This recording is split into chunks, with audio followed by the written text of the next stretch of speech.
আর ওই পুকুরে লোকজন স্নান করতো।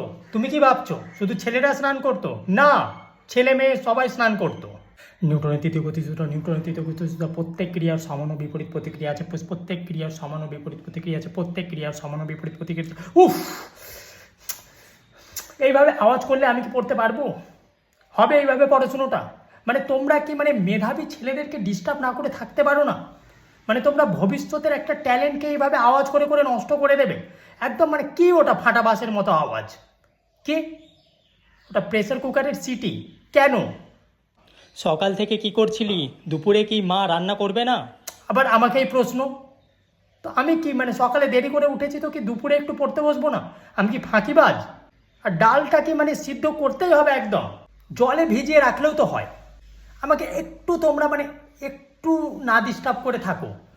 উফ, নিউটনের তৃতীয় গতিসূত্র, নিউটনের তৃতীয় গতিসূত্র, প্রত্যেক ক্রিয়ার সমন্বয়। উফ, আবার আবার শুরু হয়ে গেল। আবার ওটা কি? কি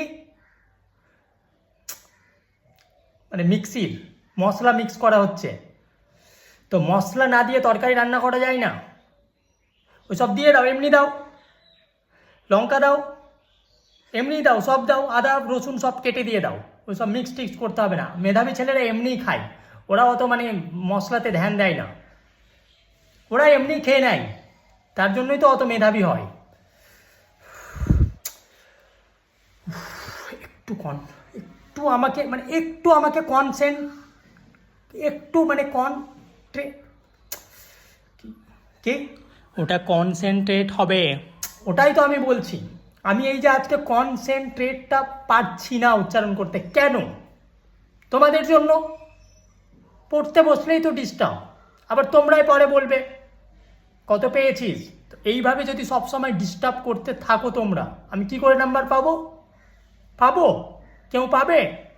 মানে তোমরা কি এটাকে প্রধান কাজ হিসাবে বেছে নিয়েছো যে বাড়ির মেধাবী ছেলেটা পড়তে বসলেই ওকে মানে কোনো না কোনোভাবে ডিস্টার্ব করে যেতেই হবে একদম?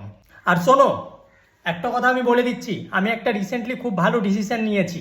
এই যে আমি সকালে উঠতে দেরি হয়ে যায়, স্কুল যেতে পারি না, তো আমি ভাবি কি যে আমি স্কুল যাওয়াটা না বন্ধ করে দিচ্ছি।